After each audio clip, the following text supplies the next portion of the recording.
할렐루야. 우리 계신 자리에서 다 함께 일어나셔서 우리 전심으로 주님 찬양하겠습니다.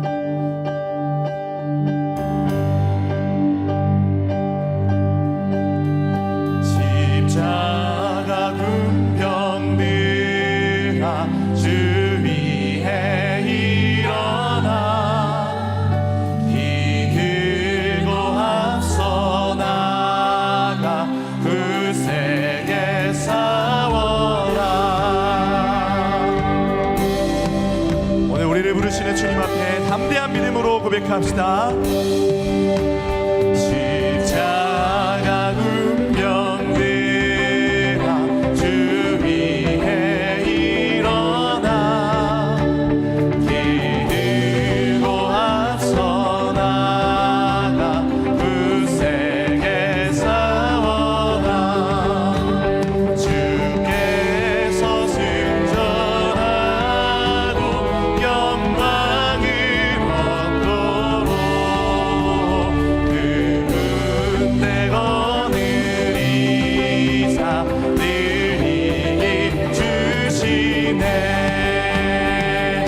십자가 군병들아 십자가 군병들아 주 위에 일어나 은한 발소리 듣고 또 나가 싸워라.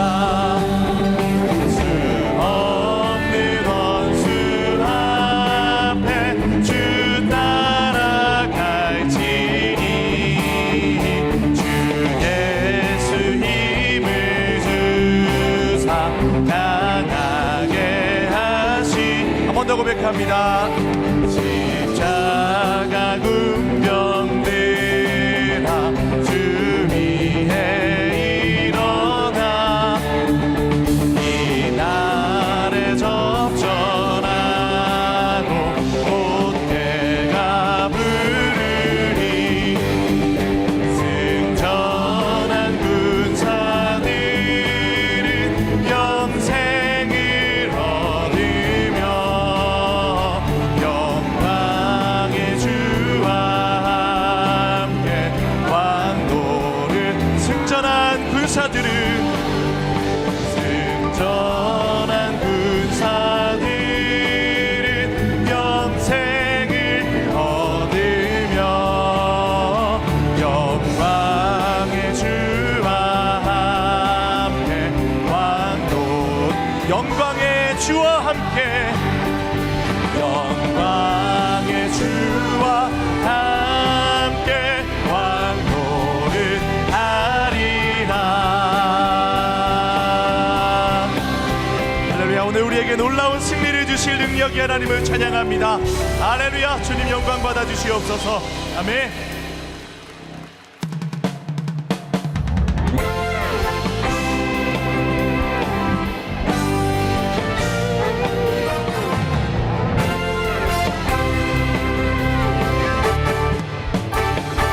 우리 함께 모여 주의 이름 찬양. 우리 함께 모여 주를 부르세. 위대한 일 행하셨네. 우리 소망 충만해. 우리 함께 모여 주의 이름 찬양. 우리 함께 모여 주의 이름 찬양. 우리 함께 모여 주를 부르세. 위대한 일 행하셨네.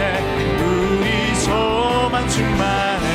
우리 함께 모여 주의 이름. 위대한 일 행하셨네. 위대한 일 행하셨네. 우리 소망 충만해. 우리 함께 모여 주의 이름 찬양.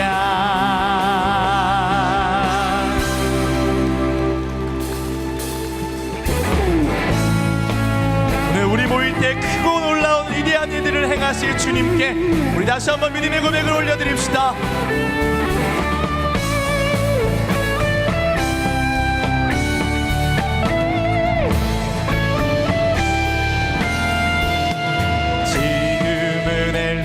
때처럼 주 말씀이 선포되고 또 주의 종 모세의 때와 같이 언약이 성취되네. 비록 전쟁과 기근과 비방 환난 날이 다가와도 우리는 광야에 외치는 소리 주의 길을 예비하라. 돌아주니 구름 타시고 나팔 불 때에 다시 오시네. 모두 외치세. 이는 은혜의 해니 시온에서 구원이 임하네.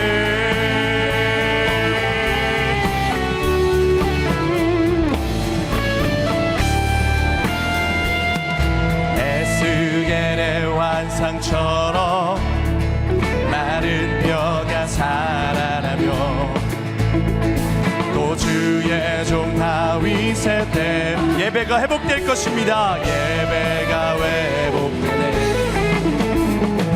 주수할 때가 이르러 들판은 이어졌네.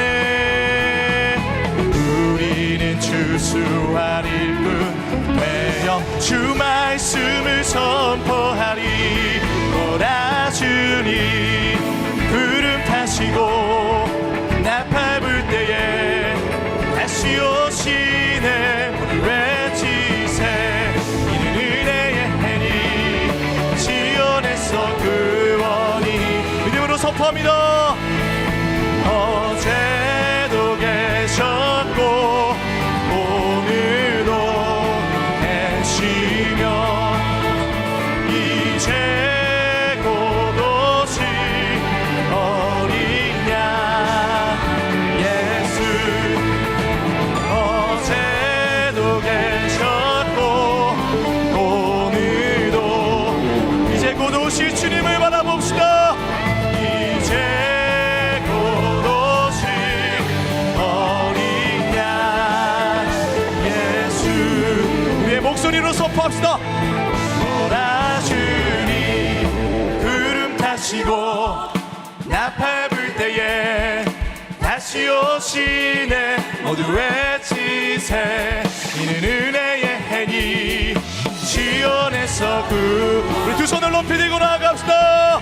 돌아주니 구름 타시고 나팔 불 때에 다시 오시네. 모두 외치세. 이는 은혜의 해니 시온에서 구원이 임하네. 시온에서 구원이 하네.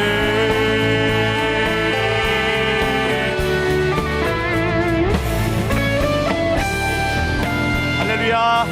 오늘 우리에게 구원을 주시며 놀라운 승리를 이루실 주님 앞에 우리 더 큰 박수로 영광 올려드립니다. 할렐루야. 주님 감사합니다. 아멘. 우리 자리에 앉으셔서 계속 주님 찬양하겠습니다.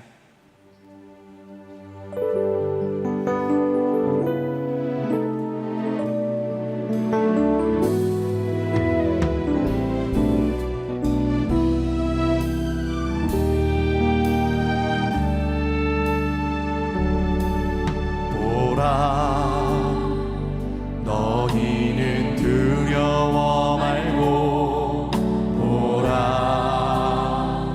너희를 인도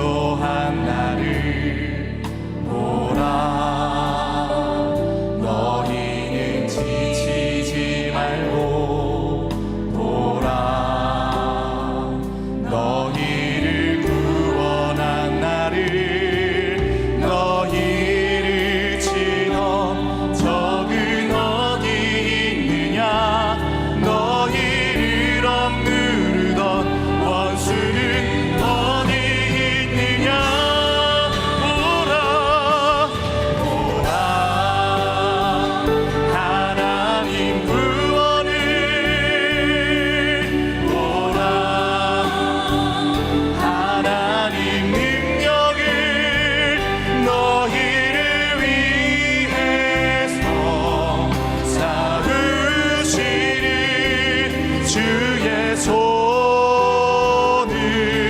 보라 보라 하나님 구원을 보라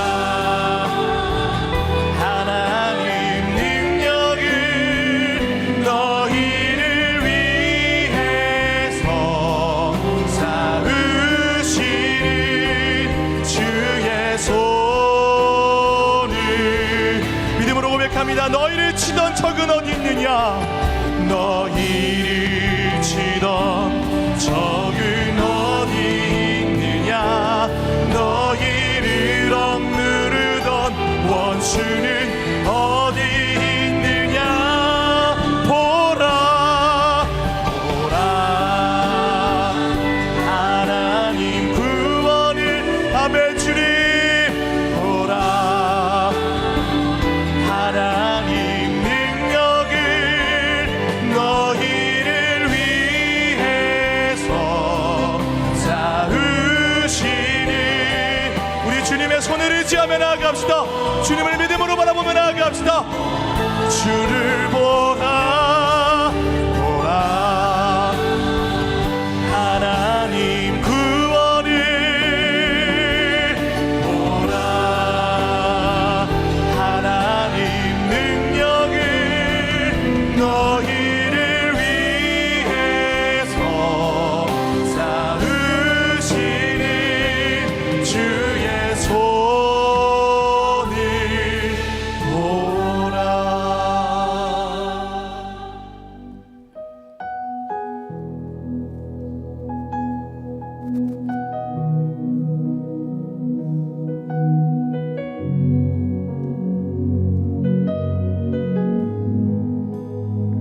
주 예수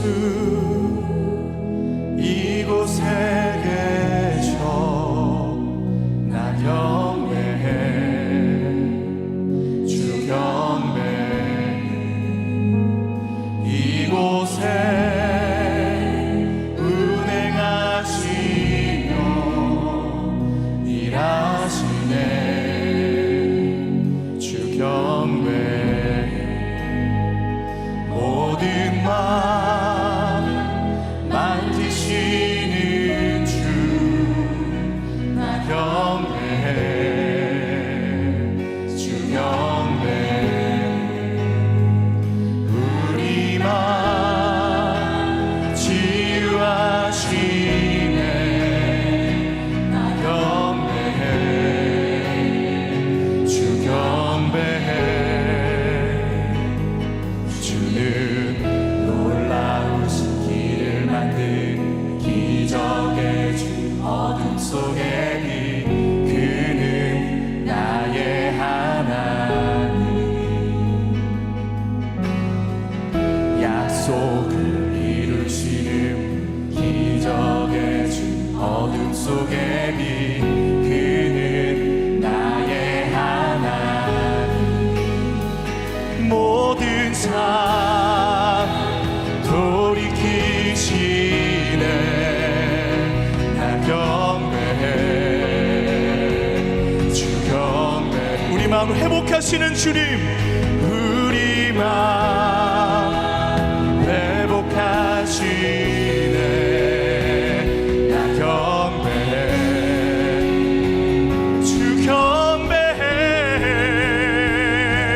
주는 놀라우신 길을 만드는 기적의 주 어둠 속의 빛 그는 나의 하나님 약속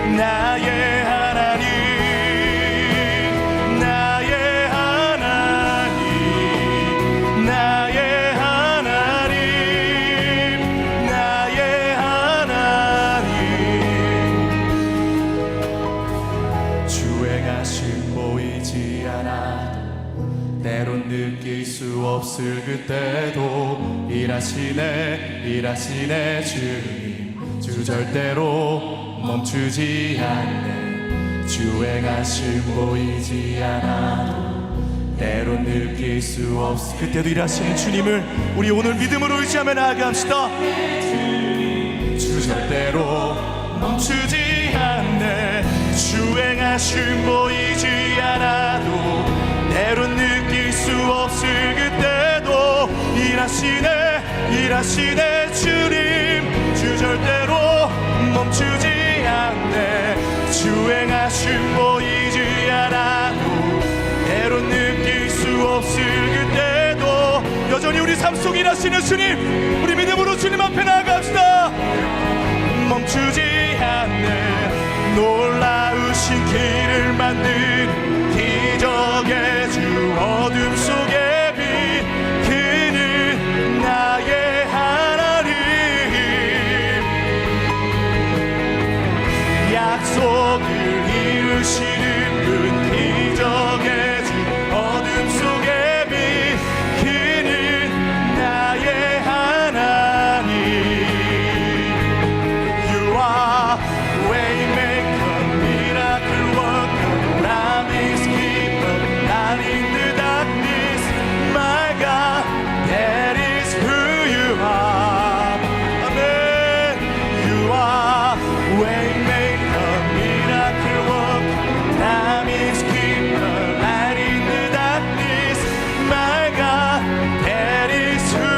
두 손을 높이 들고 기적의 하나님을 노래합시다. 주는 놀라우신 길을 만드는 기적의 하나님, 어둠 속에 빛을 비추시사 오늘 우리로 자유케 하시며 우리를 승리케 하여 주시옵소서. 약속을 이루시는 기적의 주 어둠 속의 빛 그분은 나의 하나님. 나의 하나님. 나의 하나님. 나의 하나님. 나의 하나님. 나의 하나님. 나의 하나님. 나의 하나님. 나의 하나님. 나의 하나님.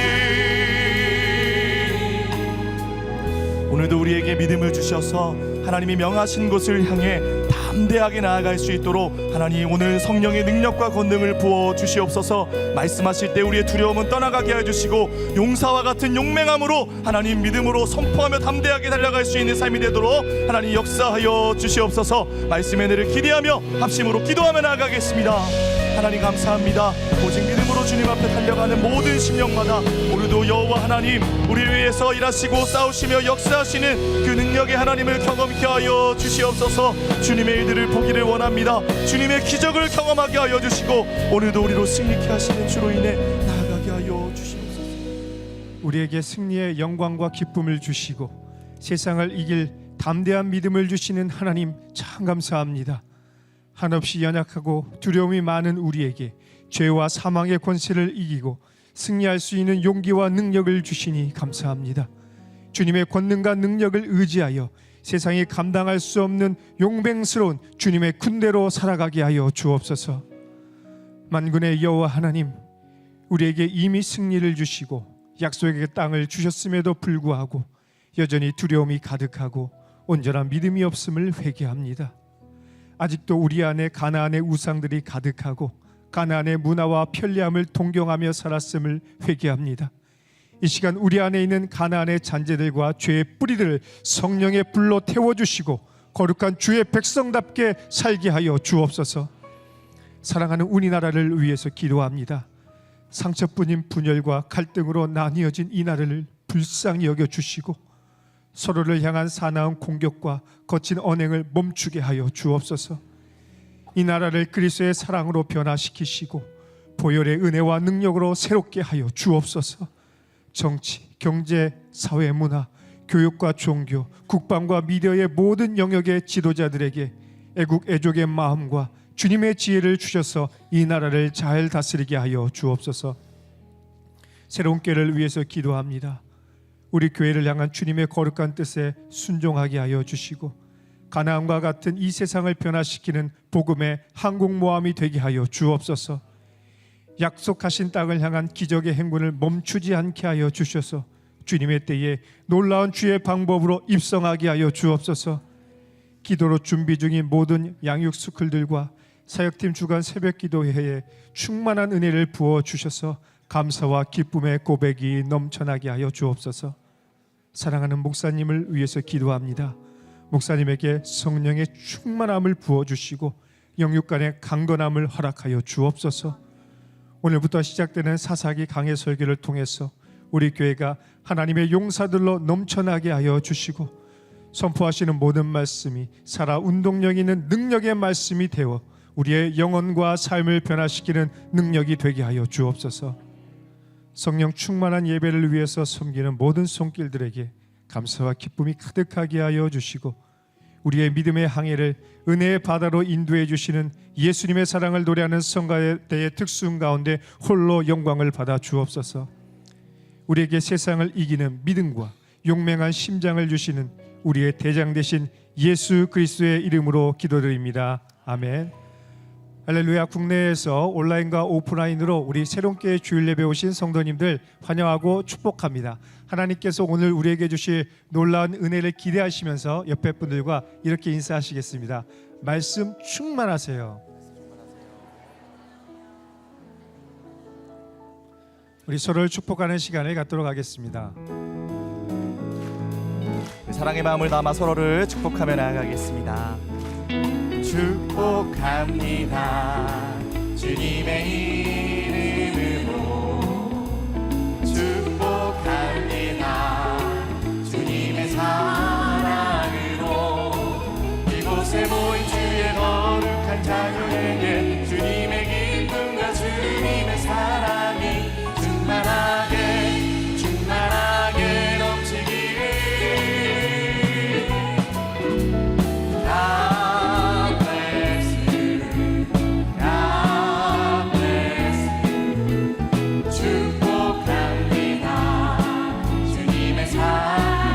것을 향해 축복하겠습니다. God bless you, God bless you. 축복합니다. 주님의 사랑으로. 박수로 격려하며 서로를 축복하겠습니다. 교회 소식 전해드리겠습니다. 각 사역팀이 한 주씩 돌아가며 예배를 섬기고 담당 교육자가 말씀을 전하는 사역팀 주간 새벽 기도회가 이번 주에는 예배 섬김팀 주간으로 진행됩니다. 새벽을 깨우며 기도로 하루를 시작하는 거룩한 루틴을 통해 하늘의 능력을 다운로드 받아 승리하는 성도님들 되시기를 축복합니다.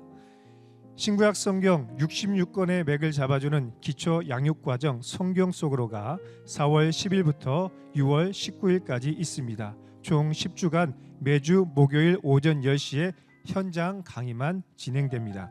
성경 속으로는 새로운 교회 등록교인 누구나 수강하실 수 있습니다. 많이 참석하셔서 말씀을 통해 하나님을 알아가는 기쁨을 누리시기를 바랍니다.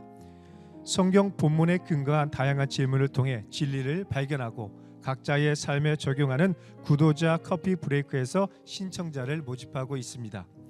구도자반은 전도 대상자 또는 커피 브레이크를 한 번도 경험해보지 못한 성도님들, 그리고 3년 미만 등록교인을 위해 준비된 맞춤형 양육 프로그램입니다.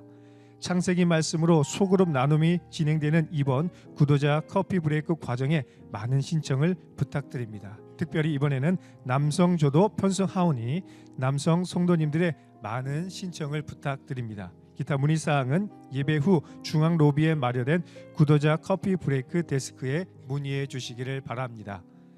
자녀와 부모를 위한 유젠 주일학교 금요 모임인 패밀리 임팩트가 3월 21일부터 5월 2일까지 매주 금요일 저녁 7시 30분에 진행됩니다. 자녀들의 연령에 맞는 프로그램들과 자녀 양육을 위한 부모 학교를 통해 가정과 다음 세대가 은혜와 말씀 안에 더욱 견고히 세워져 가는 시간이 될 것입니다. 성도님들의 많은 관심과 기도를 부탁드립니다.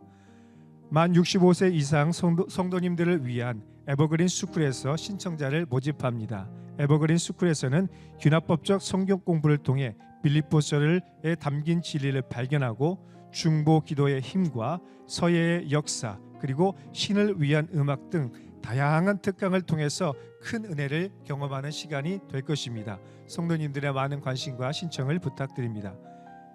유젠 주일학교 교사 기도회 별빛 교사 기도회가 3월 29일 토요일 오후 5시 30분에 S하우스에서 진행됩니다.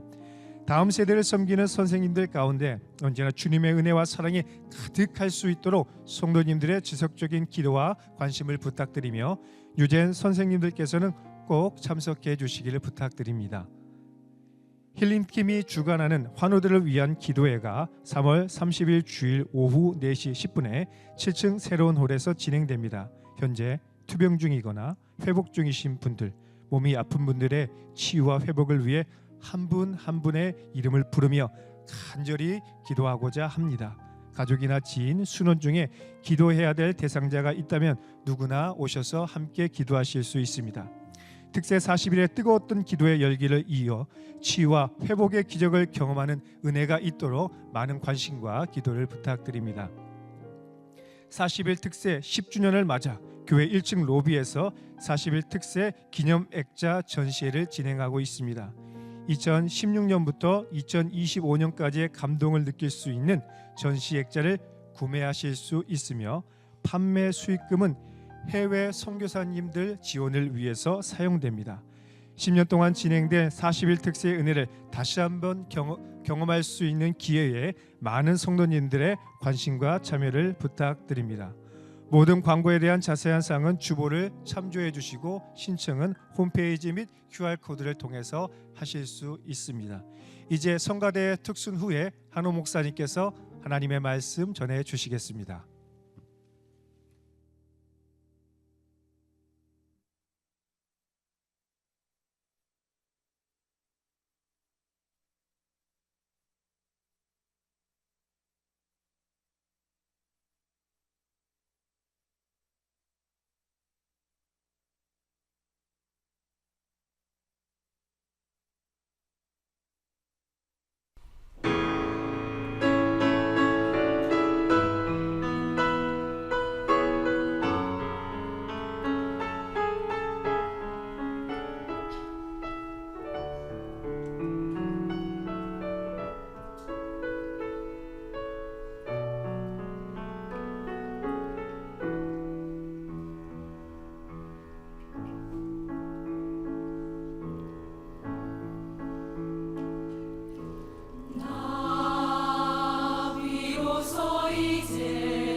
유다 지파의 용맹. 사사기 1장 1절에서 17절 말씀입니다. 여호수아가 죽은 후에 이스라엘 자손이 여호와께 여쭈어 이르되 우리 가운데 누가 먼저 올라가서 가나안 족속과 싸우리이까? 여호와께서 이르시되 유다가 올라갈지니라. 보라, 내가 이 땅을 그의 손에 넘겨 주었노라 하시니라. 유다가 그의 형제 시므온에게 이르되 내가 제비 뽑아 얻은 땅에 나와 함께 올라가서 가나안 족속과 싸우자. 그리하면 나도 내가 제비 뽑아 얻은 땅에 함께 가리라 하니 이에 시므온이 그와 함께 가니라. 유다가 올라가매 여호와께서 가나안 족속과 브리스 족속을 그들의 손에 넘겨주시니 그들이 베색에서 10,000명을 죽이고 또 베색에서 아도니 베색을 만나 그와 싸워서 가나안 족속과 브리스 족속을 죽이니 아도니 베색이 도망하는지라. 그를 쫓아가서 잡아 그의 엄지손가락과 엄지발가락을 자르매 아도니 베색이 이르되 옛적에 70명의 왕들이 그들의 엄지손가락과 엄지발가락이 잘리고 내 상 아래에서 먹을 것을 줍더니 하나님이 내가 행한 대로 내게 갚으심이로다 하니라. 무리가 그를 끌고 예루살렘에 이르렀더니 그가 거기서 죽었더라. 유다 자손이 예루살렘을 쳐서 점령하여 칼날로 치고 그 성을 불살랐으며 그 후에 유다 자손이 내려가서 산지와 남방과 평지에 거주하는 가나안 족속과 싸웠고 유다가 또 가서 헤브론에 거주하는 가나안 족속을 쳐서 세세와 아히만과 달메를 죽였더라. 헤브론의 본 이름은 기럇 아르바였더라. 거기서 나아가서 드빌의 주민들을 쳤으니 드빌의 본 이름은 기럇 세벨이라. 갈렙이 말하기를 기럇 세벨을 쳐서 그것을 점령하는 자에게는 내 딸 압사를 아내로 주리라 하였더니 갈렙의 아우 그나스의 아들인 온니엘이 그것을 점령하였으므로 갈렙이 그의 딸 압사를 그에게 아내로 주었더라. 압사가 출가할 때에 그에게 청하여 자기 아버지에게 밭을 구하자 하고 나귀에서 내리매 갈렙이 묻되 내가 무엇을 원하느냐 하니 이르되 내게 복을 주소서. 아버지께서 나를 남방으로 보내시니 샘물도 내게 주소서 하매 갈렙이 윗샘과 아랫샘을 그에게 주었더라. 모세의 장인은 겐 사람이라. 그의 자손이 유다 자손과 함께 종려나무 성읍에서 올라가서 아란 남방의 유다 황무지에 이르러 그 백성 중에 거주하니라. 유다가 그의 형제 시므온과 함께 가서 스밧에 거주하는 가나안 족속을 쳐서 그곳을 진멸하였으므로 그 성읍의 이름을 호르마라 하니라. 할렐루야. 우리 하나님께 감사와 영광의 박수 올려드리겠습니다. 우리 축복된 주일 예배의 자리에 나오신 모든 성도님들에게 주의 은혜가 충만하게 임하기를 축원합니다. 우리 항해사 노래 너무 좋지 않습니까? 저는 일어나서 박수 치려다가 참았어요. 우리 김성수 지휘자와 이부 성가대 너무나 웅장하고 성령 충만한 찬양 항해사 오늘 주께 영광 돌렸는데 한번 우리 힘찬 박수 부탁합니다. 한 성가대를 칭찬을 너무 과격하게 하면 꼭 다른 성가대 질시와 투기의 대상이 되기 때문에 제가 좀 절제하고 있는 거예요. 우리 함께 기도하시고 하나님 말씀 보겠습니다.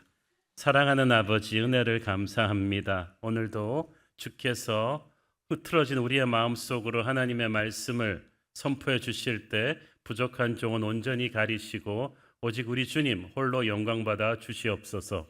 예수님 이름으로 기도했습니다. 아멘. 우리가 알다시피 로마는 천년의 영광을 누렸던 아주 세계 제국이었죠. 모든 길은 로마로 통한다고 할 정도로 영원할 것 같았던 로마가 6세기경에 어느 날 갑자기 무너져서 역사 속으로 사라졌습니다. 로마 제국 역사의 최고 전문가 중 하나로 꼽히는 영국의 역사학자 에드워드 기본은 로마 제국의 멸망 원인을 5가지 이유로 분석했습니다. 첫째는 급증하는 이혼율로 인해 붕괴된 가정. 둘째는 높은 세금과 정부의 재정 낭비. 셋째는 순리를 거스르며 비정상적인 쾌락을 추구하는 사람들이 많아져서 이 도덕성의 심각한 타락. 네 번째는 지나친 군비 확장과 인구가 감소한 것. 다섯째는 종교의 부패. 처음에는 우상신들이 너무 많더니 나중에는 기독교가 국교화된 뒤에는 또 제도화된 기독교의 부패가 또 로마 제국을 약화시켰다고 봅니다. 이 5가지 이유를 하나하나 전부 뜯어보면 어떤 공통점이 있습니까? 전부 내부의 문제예요. 로마 제국은 외부의 칼에 의해서 무너진 게 아니라 물론 야만족들의 침입이 있었지만 내부가 단단했더라면 그렇게 허무하게 무너지지 않았을 거라는 거예요. 수많은 로마뿐 아니라 제국들의 흥망성쇠를 연구한 학자들 또한 제국이 망하는 원인은 결정적인 원인 제공은 외부가 아니라 내부에서 온다고 했어요. 내부가 무너지는 것은 성공에 도취된 사람들이 안일해져서 일하기를 싫어하고 도덕성이 붕괴될 때 일어납니다. 토인비가 말한 것처럼 아무리 강대한 물질 문명이라 할지라도 이것을 떠받쳐줄 건강한 정신 문명이 없다면 제국은 유지할 수가 없습니다. 아이러니하게도 이 내부의 붕괴는 그 나라가 외형적으로 가장 풍요로울 때, 가장 강대할 때부터 소리 없이 시작된다는 거예요. 교만해졌고 안일해졌기 때문이죠. 부강한 나라가 되는 것은 모든 나라들의 꿈이죠. 그런데 진짜 나라의 위기는 그 꿈을 이룬 뒤부터 옵니다. 우리에게도 잘 먹고 좀 잘 살아보자는 한강의 기적의 꿈이 있었습니다. 그런데 우리 대한민국의 위기는 그 꿈을 이룬 뒤부터 왔죠. 하나님이 택하신 백성 이스라엘도 마찬가지였습니다. 오늘부터 우리는 이제 사사기를 다루게 될 텐데 사사기는 이스라엘이 이제 여호수아의 지휘로 약속의 땅에 들어가서 정복 전쟁을 치르고 이렇게 들어간 지 한 20-30년이 지난 뒤에 여호수아가 죽고 나서 이제 이스라엘의 훗날 왕정 체제가 사울과 다윗 왕이 들어서기 전까지 한 330년의 역사를 다루고 있습니다. 우리가 생각하기에는 정말 집도 없이 방황하던 광야 생활 40년을 끝내고 이제 약속의 땅에 들어가 정착했으니 고생 끝 행복 시작이라고 생각해도 될 텐데 상상도 못한 일이 벌어졌어요. 이스라엘이 약속의 땅을 차지하긴 했지만 그 땅의 가나안 정복 민족들을 온전히 제압하지 못한 탓에 완전한 평화와 번영을 누리지 못합니다. 게다가 12지파는 각자 자기 땅을 분배받아 앉더니 분열돼서 하나가 되지 못했고 시도 때도 없이 공격해오는 이방 군대에게 유린당해서 오히려 약속의 땅에 들어가서 그들은 불안과 두려움의 노예가 되어 살아야만 했습니다. 그래서 사사시대 330년은 이스라엘이 광야도 아닌 약속의 땅에 살면서도 너무나 비참한 신세가 되어서 어쩔 줄을 모르는 정말 어이없는 슬픈 역사를 보여줍니다. 여호수아 때는 계속 전쟁을 치르던 때였는데도 승리와 축복과 자신감과 소망이 가득했는데 너무 대조되는 거예요. 왜 그렇게 되었는가? 이스라엘이 가나안 땅 안에 들어와서 그 땅을 전도한 게 아니라 오히려 그 땅의 우상 문화에 전염되어 버렸기 때문이죠.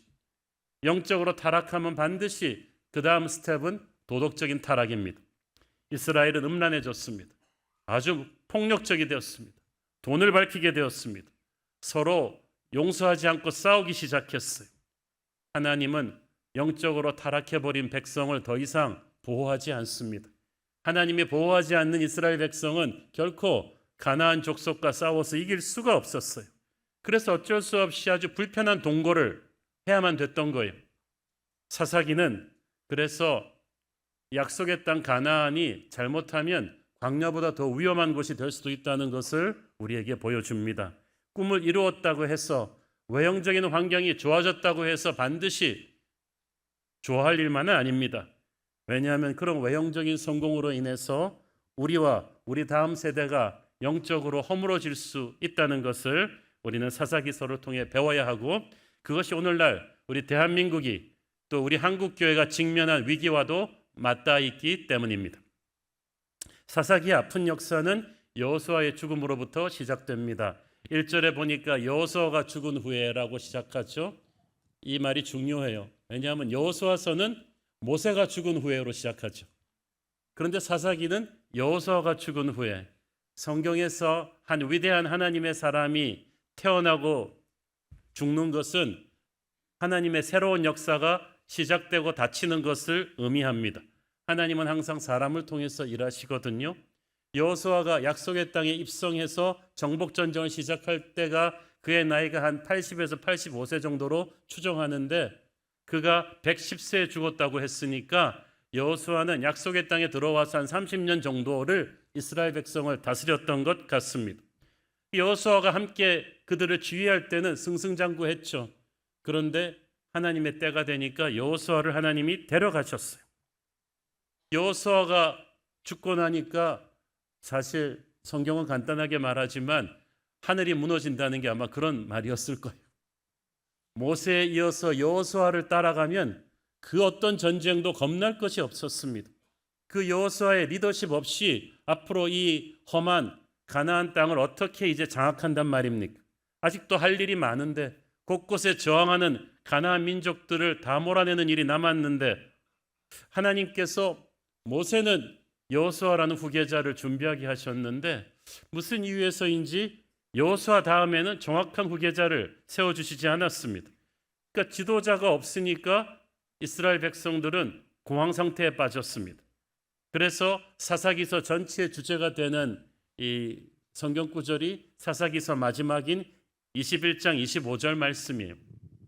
그때 이스라엘이 왕이 없으므로 사람이 각기 자기의 소견에 옳은 대로 행하였더라. 330년 동안 그랬다는 말이에요. 왕은 구심점이 되어줄 리더를 말합니다. 모세처럼 여호수아처럼 하나님의 말씀의 깃발로 이스라엘 백성들을 이끌어줄 사람이에요. 이런 리더가 중심을 잡아줘야 나라의 질서가 생겨요. 앞으로 어디로 가야 할지 방향성이 정해집니다. 서로 다툼이 일어난다고 해도 리더가 지혜롭게 중재해주면 나라가 분열하지 않고 하나가 될 수 있어요. 그런데 그런 모두가 존경할 만한 리더가 부재한 상태에서는 어떻게 됩니까? 모두가 그냥 제멋대로 하는 무법천지 세상이 됩니다. 그게 바로 사사시대였어요. 그러니까 음란하고 폭력적이고 황금만능주의가 팽배했죠. 이런 무법천지 세상에서는 힘을 가진 자가 제일입니다. 강자들이 힘을 휘두르고 법 위에 군림하고 오히려 법을 이용해서 약자들을 착취하는 시대. 사람들이 지방색으로 나누어서 대립하고 혈통에 따라서 사상에 따라서 서로 편가르기를 하고 내 편이 아니면 아무리 옳은 말이라도 들으려 하지 않는 시대. 서로를 의심하고 대적하고 사납게 삿대질하는 불안한 세상. 가장 무서운 독재자도 무정부 상태보다는 낫다는 말이 바로 사사시대를 두고 하는 말입니다. 그런데 지금 꼭 우리나라 현실이 사사시대 같아요. 계엄 사태와 탄핵 정국을 살고 있는 우리는 지금 우리가 믿고 따라야 될 지도자를 잃어버렸습니다. 여당에도 야당에도 눈을 씻고 봐도 보이지 않습니다. 도대체 누구를 믿고 가야 하나? 나라가 거의 반쪽으로 쪼개져 있어서 어제도 서울시 곳곳에서 시위와 대립이 벌어졌는데 아무도 중재해 줄 어른이 없어요. 지금도 힘들지만 앞으로 더 나빠질 것 같다는 두려움이 우리를 힘들게 합니다. 그래서 이번 사사기 강해 설교는 은혜가 있을 것 같아요. 그 어느 때보다도 우리 시대 대한민국에게, 한국교회에게 주시는 하나님의 메시지가 있습니다. 사사시대는 여호수아 같은 지도자가 없어 불안했지만 하나님께서는 그렇다고 이스라엘 백성들을 죽게끔 절망 속에 방치하지는 않으셨습니다. 사태가 너무 악해져가지고 백성들이 외세의 침략에 고통이 극에 달해서 부르짖으면 하나님께서 그때마다 구원자를 일으켜서 보내주셨습니다. 그가 바로 사사입니다. 사사는 저지라는 말인데 이 쇼페팀, 히브리어로 재판관이란 뜻입니다. 왕이 없던 시대에 대부분 군사 지도자로 장군으로 등장합니다. 외세 침략이 너무나 힘들어지면은 백성들이 울부짖어서 군사 지도자가 와서 적을 물리치는 거예요. 그러면 몇십 년 이 사람이 다스리는데 적을 물리친 다음에 주로 하는 것은 내부의 분쟁을 조절하는 이 재판관 역할을 했습니다. 이 사사는 딱 그 세대로 끝났어요. 결코 그 다음 자식에게 세습되지 않았습니다. 그러니까 비정규직 지도자죠. 드보라, 기드온, 삼손, 이런 입다, 이런 중요한 사사들의 이 전설 같은 이야기들을 우리가 쭉 다루게 될 텐데, 이 사사들은 그렇지만 인간적인 결점과 한계가 많았습니다. 이들의 시대는 영원할 수가 없었고 곧 오실 그 왕의 시대를 준비하는 존재들이었습니다. 우리는 이 사사기서 강해 설교를 통해서 한계 많은 리더십, 인간의 리더십의 명과 암에 대해서도 배울 것입니다. 자, 먼저 우리 이스라엘의 가나안 정복이 세 단계로 이루어졌다는 것을 우리가 조금 알아둘 필요가 있어요. 1단계는 가나안 땅의 중요한 요충지를 전 민족이 여호수아의 지휘 아래 함께 큰 전쟁에서 싸워서 정복하는 거예요. 여호수아서에서 한 7년 반의 정복 전쟁이 그것이었죠. 2단계는 그 다음에 12지파가 제비뽑기로 가나안 땅을 공평하게 분배해서 자기 영토를 확정한 것입니다. 이 12지파 땅 분배 지도를 보시면은 이게 제비뽑기로 했지만 하나님께서 기가 막히게 12지파의 특성을 알고 분배해 주신 거예요.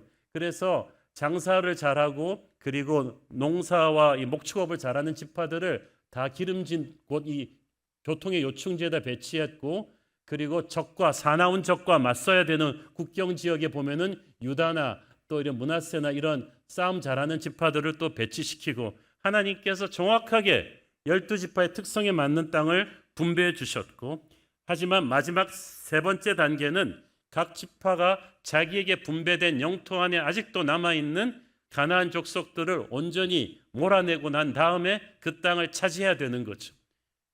여호수아 시대 말기에 이게 세 번째 단계가 시작되었지만 사사기서에서 이제 본격적인 급물살을 타게 됩니다. 자, 12지파 전부가 가나안 땅 전부를 분배받았기 때문에 어디서부터 어떻게 시작하는가가 중요했어요. 첫 단추가 중요하잖아요. 첫 번째 전투를 벌인 지파가 이걸 성공을 해서 기선을 제압해야 나머지 12지파도 이제 승기를 잡고 갈 수 있고, 만약에 첫 번째 지파가 패배하면 나머지 12지파도 그 앞으로 나를 장담할 수가 없는 중요한 게 이 선봉이에요. 그래서 누가 선봉을 설 것인가 하나님께 물을 수밖에 없었습니다. 1절 읽습니다. 여호수아가 죽은 후에 이스라엘 자손이 여호와께 여쭈어 이르되 우리 가운데 누가 먼저 올라가서 가나안 족속과 싸우리이까. 자, 그 말은 누구든지 하나님이 명령을 받으면 가서 싸울 준비가 되었다는 뜻이죠. 이들은 하나님이 약속의 땅을 은혜로 주셨지만 그냥 아무것도 안 하고 앉아서 받을 생각은 하지 않았어요. 반드시 나의 피땀을 흘려서 쟁취해야 되는 것이 약속의 땅입니다. 제가 말씀드렸죠. 하나님의 기업은 그냥 받으면 되는 현금 따발이 아니라고. 내가 가서 땀 흘리고 싸우고 일구고 지켜야 되는, 부지런하지 않으면, 전쟁을 각오하지 않으면 결코 내 것으로 할 수 없는 땅입니다. 신앙은 전투적인 것입니다. 하나님의 약속은 가나안 정복 전쟁이라는 컨텍스트 안에서 이루어졌어요. 하나님이 반드시 우리에게 약속을 주셨고 그 약속을 이행해 가시지만 그 이행해 가는 과정에 우리를 참여시키기를 원하십니다. 우리는 마귀가 장악한 이 세상의 모든 영역 속으로 침공에 들어가는 그리스도의 군대입니다. 여러분의 전문성에 따라서 어떤 분은 의료 분야로, 어떤 분은 정치 분야로, 어떤 분은 교육 분야로, 어떤 분은 비즈니스 분야로 하나님이 보내셨어요. 여러분에게 준 재능과 열정에 맞게 보내셨는데 여기서 영적인 전투가 있을 것입니다. 거기서 승리한 자만이 역설적이지만 평안을 얻을 수가 있어요. 영적인 전투는 피할 수 없습니다. 우리가 피한다고 해도 마귀가 달려들 것입니다. 그래서 거기에 무릎 꿇으면 우리는 두려움의 노예가 되어서 살아야 합니다. 그들은 싸워야 된다는 걸 알고 있었지만 누가 먼저 싸울 것인가는 하나님께 여쭙습니다. 여기서 여쭈었다는 히브리어는 간청했다, 함께 간절히 기도했다는 뜻이에요. 여러분의 미래가 불투명할 때, 어떤 스텝으로 가야 될지를 모를 때 여러분은 함께 간절히 하나님께 기도하기를 바랍니다. 이 간절한 합심 기도에 하나님은 지체 없이 응답하셨어요. 유다가 올라갈지니라. 영어 성경에 보면 Judah shall go. 정확하게 번역하면 반드시 유다가 가야만 한다. 네가 원하면 가라 이런 게 아니었어. 유다가 아니면 안 된다는 뜻이에요. 이것이 유다 너에게 준 운명이다, 사명이다. 유다는 12지파 중에서 전투 병력이 가장 많았어요. 오래전에 이스라엘의 조상 야곱이 유다에 대해서 예언할 때 유다는 사자와도 같이 용맹하고 통치자의 지팡이가 리더의 영이 흐르는 곳이라고 했어요. 근데 그 리더의 자리는 화려하게 대접받는 자리가 아니라 모두가 몸을 사릴 때 가장 먼저 적의 화살을 받고 길을 터는 선봉의 자리다. 그래서 이 첫 번째 전투가 너무 중요하니까 하나님께서 유다를 지명하셨어요. 그것은 하나님이 그만큼 유다를 믿고 있다는 뜻이에요. 가장 믿는 사람을 가장 어려운 전투에 세웁니다. 가장 힘든 스팟에 투입시키는 거예요.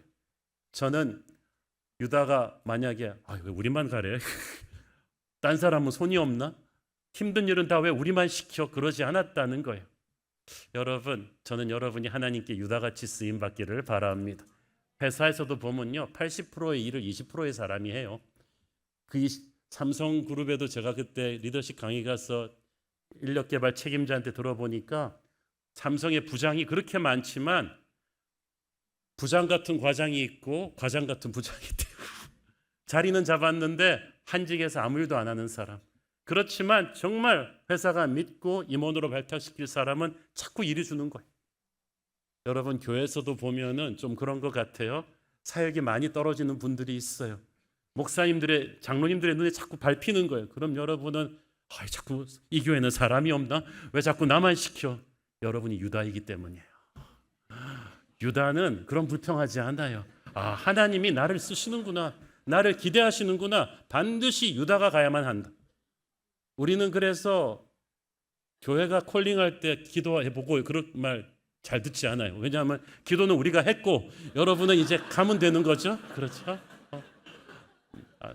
유다가 갈지니라 그랬을 때 유다가 하나님이 말씀하셨는데 기도해보고 그러지 않았다는 거죠. 감사합니다. 우리가 왕의 집하군요. 우리를 써주십시오. 제 기도 제목이 항상 그거예요.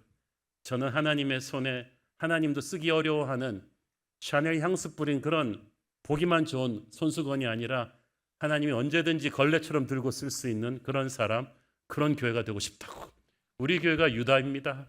하나님이 가장 먼저 쓰시고 가장 먼저 선봉에 쓰시고, 이거는 죽을 자리로 무모한 돌격을 명하시는 게 아니에요. 보라, 내가 이 땅을 그의 손에 넘겨 주었노라. 그 말은 무슨 말이에요? 너 자살 특공대 아니야. 영의 눈을 들고 보면 네 앞에 이미 전쟁은 끝나 있을 것이다. 너는 믿음의 눈을 가지고 가면 되는 거죠. 담대함을 가지고 가면 전쟁이 어려운 것만큼 영광도 클 것이다. 그래서 유다가 선봉에 서는 거죠. 유다의 자손 예수 그리스도가 부활의 첫 열매가 되셔서 마귀의 권세를 부시고 우리의 길을 열어주셨기 때문에 우리도 예수님의 전철을 밟아서 모든 죽음의 권세를 이길 수 있는 줄 믿습니다. 유다가 훌륭한 점이 또 있는데 혼자 하지 않고 연약한 동역자들을 끌어들였다는 거예요. 3절 봅니다. 유다가 그의 형제 시몬에게 이르되 내가 제비 뽑아 얻은 땅에 나와 함께 올라가서 가나안 족속과 싸우자. 그리하면 나도 네가 제비 뽑아 얻은 땅에 함께 가리라 하니 이에 시몬이 그와 함께 가니라. 자, 유다가 시몬을 끌어들였다는 사실을 여러분 쉽게 보지 마세요. 유다는 가장 강하고 파워풀한 군대를 갖고 있었는데 시몬은 군대가 가장 작은 미약한 존재예요. 게다가 대형 사고를 많이 쳤죠. 광야에서. 그 광야 생활 끝 무렵에 미디안 여자들과 음란 파티 벌일 때가 앞장선 게 시몬이었어요. 그날 하나님의 진노가 임해서 한 몇만 명 남자가 죽는데 거의 대부분 시몬의 남자가 죽었어요. 그래서 광야 생활 끝 무렵에 시몬은 인구가 확 쪼그라들어가지고 가장 숫자도 적고 그렇게 백성을 타락시키는 죄를 지었으니까 사람들이 무시하는 그런 문제가였는데 유다가 너희들도 우리랑 같이 가서 싸우자. 사실 유다가 시몬의 도움이 필요하진 않아요. 나중에 시몬이 유다의 도움이 필요하죠. 아까 12지파 그 땅 분배 지도 한번 보세요. 시몬이 점령해야 되는 땅이 크잖아요. 그런데 유다의 병력의 도움이 없이는 시몬이 이 땅 점령 다 못합니다. 유다는 혼자 할 수 있지만 시몬은 혼자 못해요. 그렇지만 일방적으로 도움만 받으면 자존심 상할까 봐 너 그래도 숟가락이라도 얹어라. 그래갖고 우리를 도와서 우리랑 같이 싸우면 우리도 너를 도와줄 것이다. 이거는 일방적으로 유다가 다 손해봐야 되는 게임이지만 유다는 형제 시므온을 그렇게 쪼그라들고 죄짓고 이렇게 위축된 형제를 같이 끌고 영광의 전투에 동참시킨 거예요. 이 모습은 약하고 흠결 많은 우리를 버리지 않으시고 두 번째 찬스를 주셔서 예수님을 부인했던 베드로까지 끌어안으시고 하나님의 역사에 동참시키신 유다의 사자 예수님의 모습이에요. 우리도 동역할 때 좋은 사람, 나한테 도움이 되는 사람만 끌어안고 갈 수 없어요. 때로는 이게 내 파트너인지 내가 도와줘야 될 사람인지 모를 때도 있지만 시므온 같은 존재도 끌어안는 것이 하나님의 리더죠. 또 이 유다가 끌어안은 파트너 중에 겐 족속이 있습니다. 16절 읽습니다. 모세의 장인은 겐 사람이라 그의 자손이 유다 자손과 함께 종려나무 성읍에 올라가서 아란 남방의 유다 황무지에 이르러 그 백성 중에 거주하니라. 자, 모세의 장인 이드로가 속한 미디안 지파는 거대한 지파인데 그 중에 겐 족속이 모세가 이스라엘이 광야 생활할 때 우리의 길라잡이가 되어주세요. 그래서 초대했어요. 그때 조인해가지고 광야 생활 내내 함께하고 약속의 땅에 들어와서 정복전쟁까지 다 함께한 70년이 넘게 이스라엘과 함께한 그들을 유다는 같이 종려나무 성읍 여리고 공략전에 같이 참여한 다음에 영광을 같이 나눕니다. 이 겐 족속에 속한 미디안 족속 나머지는요, 이스라엘을 광야에서 공격하고 이렇게 타락시킨 덕분에 진멸을 당했지만 이 이방인 족속 중에서도 겐 족속만 살아남아서 유다에게 쓰임받고 하나님의 영광의 역사의 일부분이 된 거죠. 이방인 겐 족속을 끌어안는 이 모습은 훗날 이방인들을 끌어안아서 세계 선교에 동참시키는 사도행전 시대의 상징이에요. 하나님께서 라합을 끌어안으시고 룻을 끌어안으시고 이방인들에게까지 복음을 전해서 전 세계 복음화로 끌고 가시는 위대한 글로벌 미션의 심장이 바로 유다에게 있었던 것입니다. 자, 이 유다가 이제 자신에게 할당된 남부 지역을 점령해 나가는데 그 과정이 쉽지가 않습니다. 5절에 보면은 이 유다와 시몬의 연합군이 이 가나안 족속 브리스 족속을 정복한 뒤에 아도니 베색이라는 왕을 사로잡습니다. 이 아도니 베색을 우리는 잘 모르니까 사로잡았나 보다 이렇게 생각하는데 이 아도니 베색은 그 당시 그 남부 지역에서는 거의 알렉산더 대왕 출신의 같은 무시무시한 정복자입니다. 그 지역이 원래 70명의 왕들이 있었는데 아도니 베색이 이 왕들을 다 죽인 거예요. 다 패퇴시켰어요. 이게 참 감사한 게 그렇기 때문에 이스라엘은 아도니 베색만 죽이면 끝나는 거지. 안 그랬으면 전투를 70번 해야 되는 거를 이 사람을 이제 사로잡음으로써 끝났는데 아도니 베색은 70대 70에 100% 승률을 자랑하다가 딱 한 번 졌는데 딱 한 번 져서 멸망한 거예요. 그리고 잡혀가지고 유다가 아도니 베색의 엄지손가락과 엄지발가락을 잘라버리죠. 이것은 고대 근동의 정복전쟁에서 패자에게 하는 형벌인데 손가락을 자르면 다시는 무기를 잡을 수가 없죠. 발가락을 자르면 다시는 도망할 수가 없는 노예가 되죠. 그리고 왕은 대부분 제사장의 역할을 겸했기 때문에 그것도 못하게 되는 폐인이 되는 거예요. 이 수치를 당하면서 아도니 베색이 뭐라고 합니까? 내가 옛날 멸망시켰던 70인의 왕들에게 했던 것을 내가 그대로 받는구나. 하나님께서 나에게 보응하시는구나. 여기서 우리는 권불 10년의 허망함을 알 수가 있죠. 세상 권세는 그런 것입니다. 칼로 일어서는 자는 칼로 망할 것이다 라는 그 처절한 진리를 아도니 베색은 깨닫게 된 거예요. 자, 이 유다의 정복전쟁에서 중요한 또 하나의 단추는 예루살렘 공략입니다. 8절 읽습니다. 유다 자손이 예루살렘을 쳐서 점령하여 칼날로 치고 그 성을 불살랐으며, 원래 여호수아 생존 시에도 한번 예루살렘 공략을 시도했다가 실패했는데 이번 두 번째 공략에서 성공을 했어요. 그렇지만 예루살렘 전역을 점령한 게 아니고 남서부의 구릉지대, 좀 그 요새화되지 않았던 상대적으로 방어가 취약한 지역을 공략한 거예요. 예루살렘은 높은 고원에 지어진 천혜의 요새이기 때문에 공략하기가 쉽지 않았어요. 앞으로도 쉽지 않습니다. 한 360년은 지나야 다윗이 공략해서 무너뜨리죠. 하지만 중요한 것은 다윗이 유다의 핏줄이잖아요. 유다가 예루살렘의 첫 번째 삽을 떴다는 것, 난공불락이라고 여겼던 예루살렘 공략의 시작을 했다는 것이 중요합니다. 예루살렘은 약속의 땅 가운데서도 가장 지독하게 이스라엘에게 저항했던 성읍이에요. 그래서 300~400년이 되도록 이 예루살렘을 공략하지 못했어요. 그렇지만 이 예루살렘이 훗날 어떻게 돼요? 이스라엘의 수도가 되잖아요. 하나님의 언약궤가 안착하는, 하나님의 성전을 상징하는 거룩하고 영광스러운 곳이 됩니다. 가장 저항이 지독했던 곳인데, 가장 완고하고 복음을 거절하는 사람도 하나님이 한번 변화시키시면 사울이 바울 되듯이 가장 놀라운 하나님의 사람으로 쓰임받게 될 것입니다. 사실 복음이 들어오기 전에 우리나라도 얼마나 귀신과 무속신앙이 성행하던 땅이었어요. 그러나 하나님의 복음이 이 땅에 들어오고 나니까 우리는 세계 선교의 그런 교두보가 되질 않습니까? 그래서 이 유다가 이 스크래치하는 이 땅들은 다 의미가 있어요. 유다가 내가 밟는 모든 땅 주를 예배하게 하소서. 유다가 앞으로 공략하는 땅 헤브론, 예루살렘, 베들레헴 다 쉽지 않은 땅이지만 그들은 왜 그런 땅을 하나님이 이렇게 힘든데 공략하게 하시는지 몰랐어요. 수백 년, 천년이 지난 우리는 알죠. 야, 저 위대한 성지들이 그때 생겼구나. 여러분도 마찬가지입니다. 지금은 알 수 없어요. 하나님이 왜 이런 힘든 일을 시키는지. 그러나 우리는 세월이 흘러 천국에 가보면 알게 될 것입니다. 내가 밟는 그 땅들이 나의 후손을 위한 위대한 영적인 역사를 준비하는 그 발걸음이었구나라는 것을 깨닫게 될 거예요. 여기가 여러분의 예루살렘일 수도 있습니다. 유다의 전진은 계속되죠. 9절 읽습니다. 그 후에 유다 자손이 내려가서 산지와 남방과 평지에 거주하는 가나안 족속과 싸웠고.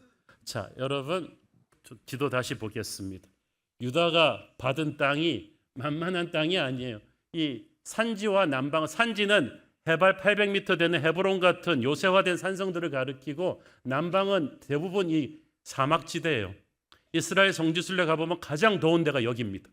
푸르른 숲은 다 위에 있는데 땅은 넓지만 대부분 사막지대인데 유일하게 받은 평지가 지중해를 끼고 있는 이 기름진 평야인데, 또 여기는 무시무시한 블레셋 족속이 장악한 곳이에요.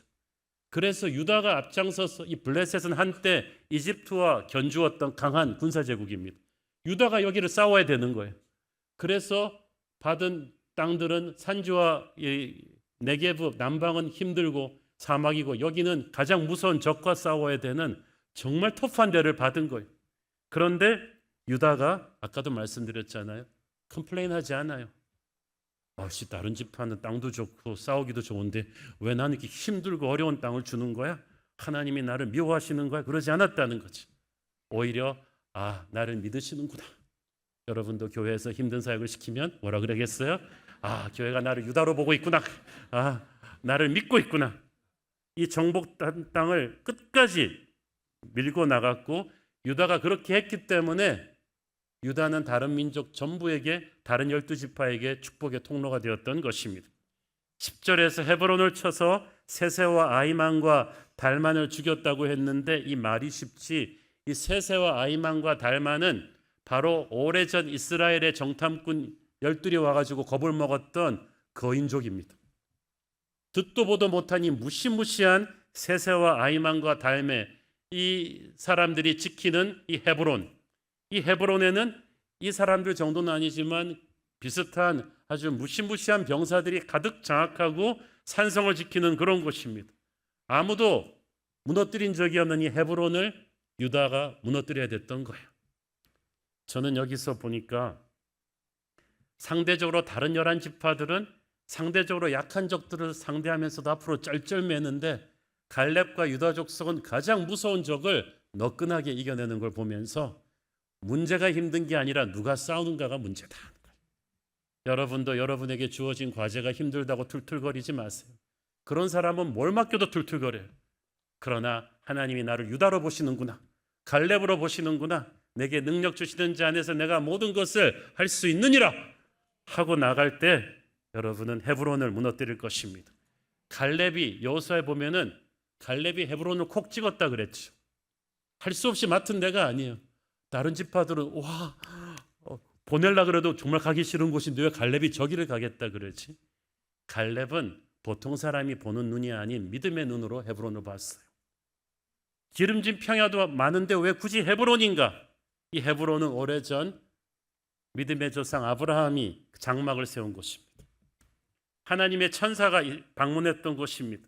아브라함이 묻히고 이삭이 묻히고 야곱이 묻혔던 믿음의 조상들이 묻히며 예배하며 기도했던 이스라엘 민족의 혼이 그 민족을 축복하신 거룩한 하나님의 축복과 임재가 흐르는 기도의 땅이에요. 예배의 땅이었던 거예요. 그러니까 갈렙이 영의 눈으로 이걸 보니까 여기를 내가 잡아야겠구나. 나는 사람들이 말하는 강남 노른자 땅 이런 거 필요 없어. 하나님의 영이 흐르는 헤브론을 잡을 거야. 하나님이 갈렙의 그런 마음을 기뻐하셨어요. 아, 이 사람이 진짜네. 이 사람이 축복의 통로네. 그래서 여호수아서까지는 여호수아가 역사의 중심인데 이제부터는 갈렙의 유다 자손이 역사의 중심이 돼요. 헤브론을 공략했던 그 갈렙의 마음, 수백 년 뒤에 갈렙의 후손 다윗이 헤브론에서 왕조를 시작하죠. 그리고 그 다윗의 자손 예수 그리스도 유다의 사자가 바로 영원한 하나님의 나라를 세우지 않습니까? 갈렙이 제대로 본 거예요. 여러분도 눈에 보이는 화려한 조건이 아닌 영의 눈으로 하나님의 은혜가 있는 헤브론을 달라고 하기를 바랍니다. 그러면 축복의 물줄기가 여러분을 통해서 여러분의 후손에게 흐를 것입니다. 11절에 보니까 그렇지만 이제부터 우리는 이 갈렙 집안이 갈렙만 훌륭한 게 아니에요. 참 자식을 잘 키웠어요. 유다 지파가 헤브론을 공략한 뒤에 11절에 보니까 남서쪽으로 약 20km 지점에 있는 드빌을 공격하는데 드빌의 본 이름은 기랏세벨입니다. 기랏세벨은 책의 도시란 뜻입니다. 문서의 도시예요. 대규모의 도서관이 있었던 곳으로 추정됩니다.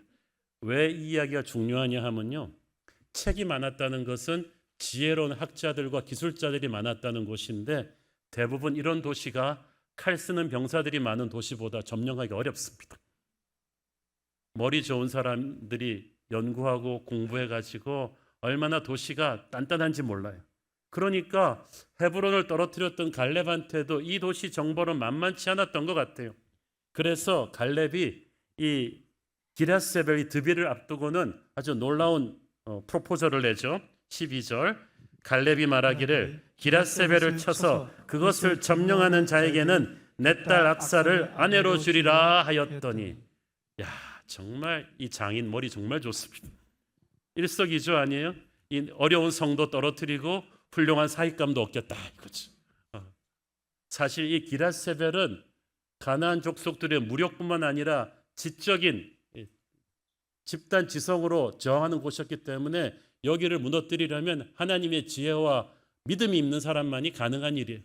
그러니까 갈렙은 자기가 60이 넘어서 본 딸 악사를 그런 사익감에게 주겠다. 그거는 내 후계자를 삼겠다는 거죠. 그리고 이 갈렙의 조카 온니엘이 이 기랏세벨을 점령합니다. 그래서 이제 갈렙의 사위가 되는데 갈렙의 이 테스트가 정말 중요한 게요. 이 온니엘이 갈렙이 죽은 뒤에 여호수아가 죽은 뒤에 이스라엘의 첫 번째 사사가 됩니다. 아마 다음 주 설교에 나오게 될 텐데 정말 사위를 잘 봤어요. 갈렙의 사람 이 온니엘만 훌륭한 게 아니라 이제부터 이 온니엘의 부인인 악사가 얼마나 훌륭한지를 여러분 한번 보십시오. 우리 딸도 이래야 되는데 말이죠. 14절 15절 읽습니다. 악사가 출가할 때에 그에게 청하여 자기 아버지에게 밭을 구하자 하고 나귀에서 내림에 갈렙이 묻되 네가 무엇을 원하느냐 하니 이르되 내게 복을 주소서 아버지께서 나를 남방으로 보내시니 샘물도 내게 주소서 하며 갈렙이 윗샘과 아랫샘을 그에게 주었더라.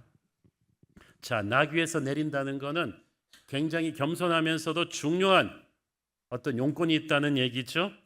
이 악사가 시집 가기 전에 이제 아빠랑 다 빠이빠이 하고 이렇게 자동차 문을 닫고 가다가 끽 섰어요. 그냥 가면 안 되겠다. 그래서 남편을 푸시합니다. 아버지한테 밭을 구해야 돼요. 여기서 밭이란 말은 이 히브리 원어로 보면은 그냥 대충 큰 땅을 말하는 게 아니라 특별히 지정된 어떤 땅을 말합니다.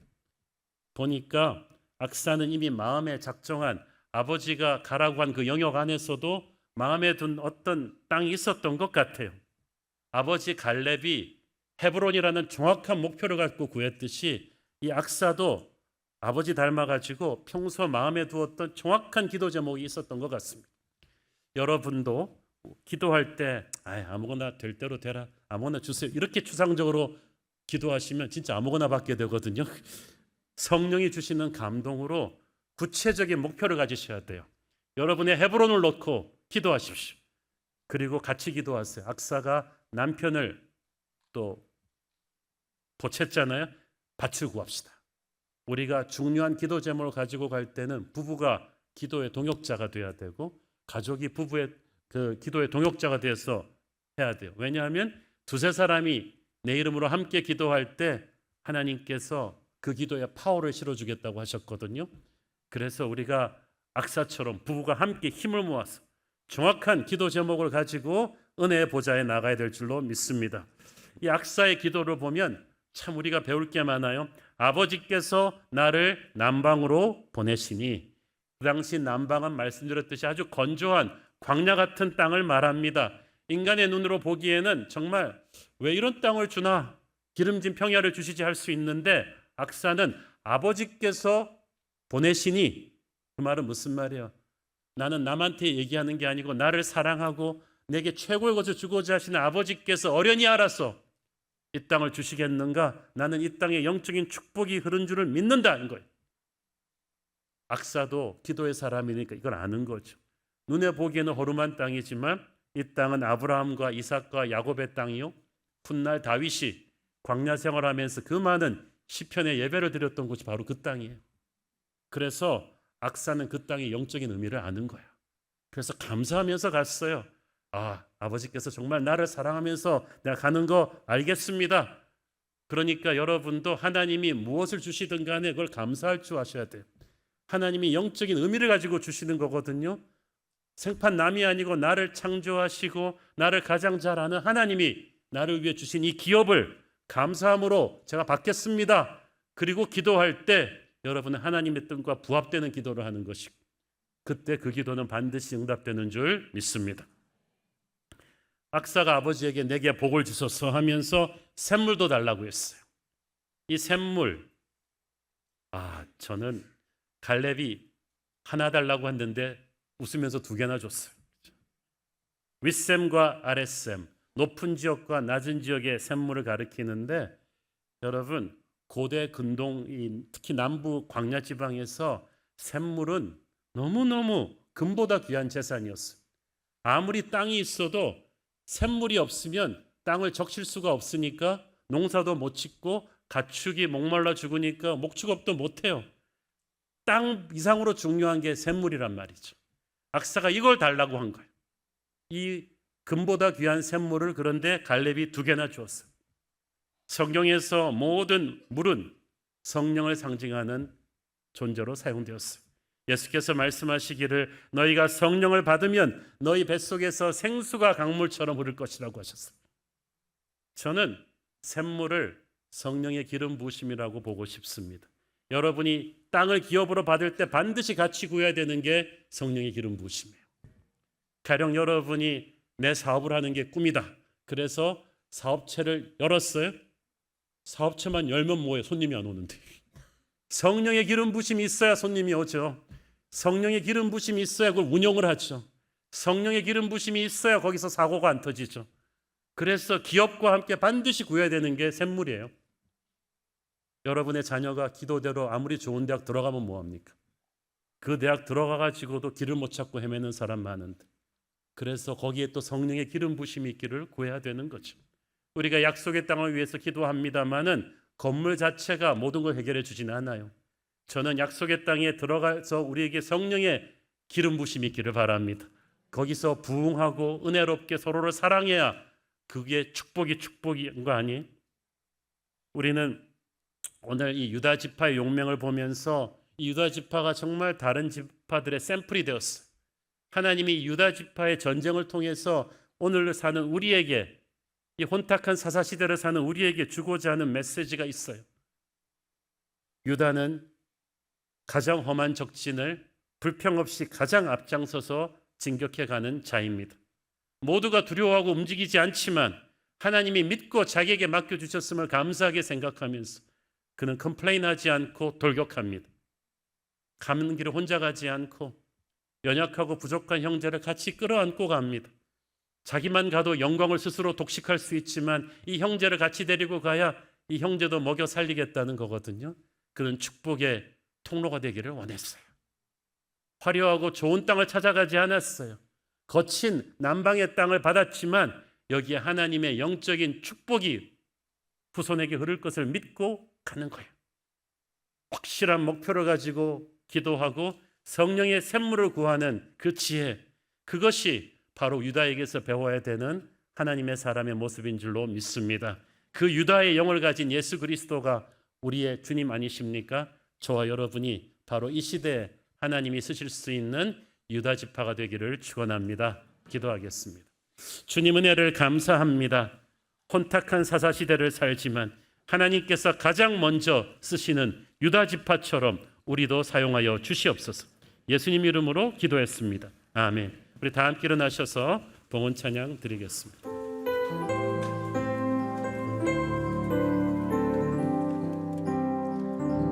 주님이 주신 땅으로 한 걸음씩 나아갈 때에 수많은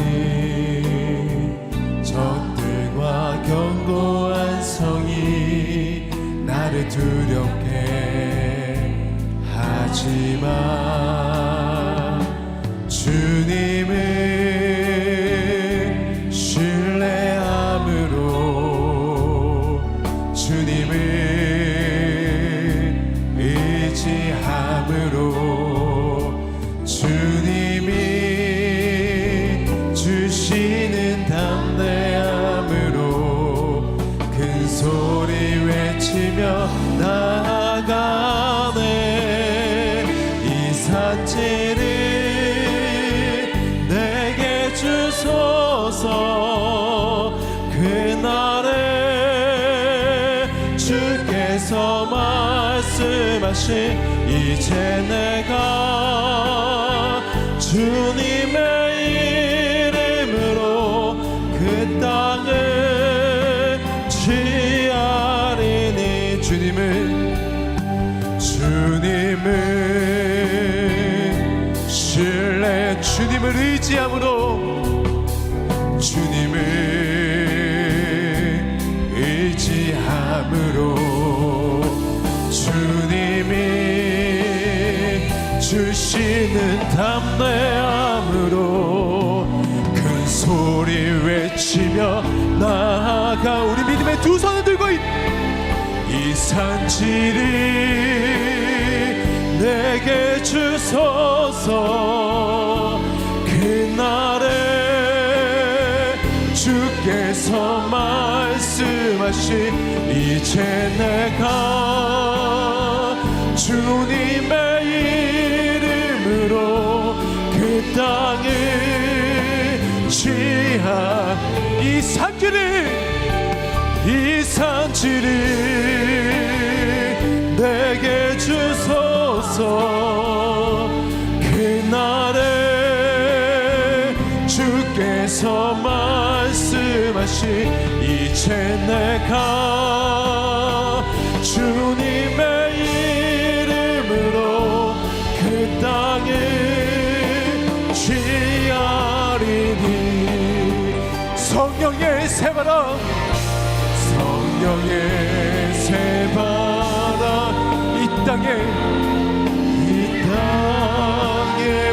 불어오소서. 주의 영 그 생기로 우리를 다시 살리사 이 땅 영광도 아닌 그런 나라가 되게 하소서. 열방에 하나님 영광 비추는 그런 교회가 되게 하소서. 사랑하는 아버지, 우리 주님의 은혜가 필요한 성도들이 많습니다. 폐암 4기 진단을 받고 온몸에 암세포가 전이되어 표적 치료 중인 성도, 유방암 수술을 앞두고 주의 은혜를 구하는 성도, 갑상선 수술을 앞두고 기도하는 성도, 중풍과 혈전으로 오른쪽 눈에 시신경에 문제가 생긴 성도들이 있습니다. 병이 사라질 때까지 기도할 때 주께서 회복의 기적을 주옵소서. 관상동맥 우회술 이후에 의식이 돌아오지 않는 처남을 위해서, 신장투석으로 입원 중 뇌경색으로 왼쪽 몸을 못 쓰는 막내 외삼촌을 위해서, 척추신경 암수술 중 하반신 마비가 온 친구를 위해서 기도하는 성도들의 눈물을 헤아리시고 우리 주님께서 응답하여 주시옵소서. 주님, 우리 새로운 교회 성도들, 사사시대가 저지러운 이 시대에 유다 지파의 용맹과 담대함을 본받아 세상을 변화시키는 거룩한 주의 군대가 되게 하옵소서.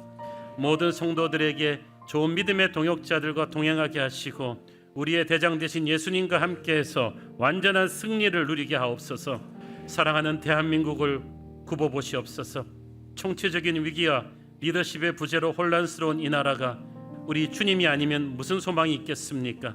분열된 민심이 하나 되게 하시고 멸망한 로마 제국의 전철을 밟지 않게 하여 주시고 주께서 지키시고 보호하시는 거룩한 나라의 사명을 감당하게 하여 주시옵소서. 받은 은혜 감사하며 드리는 헌물의 손길들을 축복하시고 지금은 살아계신 우리 주 예수 그리스도의 은혜와 하늘아버지의 사랑과 성령님 감화 감동하심과 교통하심과 축복하심의 은혜가 마지막 시대에 유다 지파처럼 하나님이 쓰실 수 있는 존재가 되기를 원하는 사랑하는 주의 백성들 머리 위에 지금부터 영원토록 함께 계시기를 축원하옵나이다. 아멘.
예배를 받으신 하나님께 영광의 박수 올려드리겠습니다.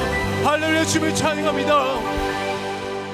예배를 마쳤습니다. 한 주간도 주님과 함께 승리하시길 기도하겠습니다. 사랑하고 축복합니다.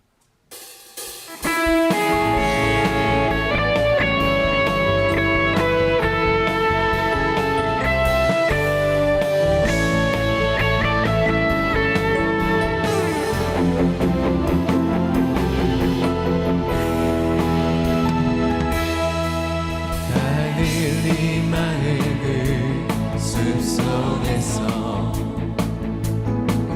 주님 그 야란 제자 다시 만나시사 마지막 그들에게 부탁하시기를 너희들을 갈아서 세상으로 가서 제자 삼으라. 세상 많은 사람들이 세상 모든 영혼이 내게 달렸나니 가서 제자 삼으라. 나의 길을 가르치라. 내가 너희와 항상 함께하리라. 새로운 교회를 교회에서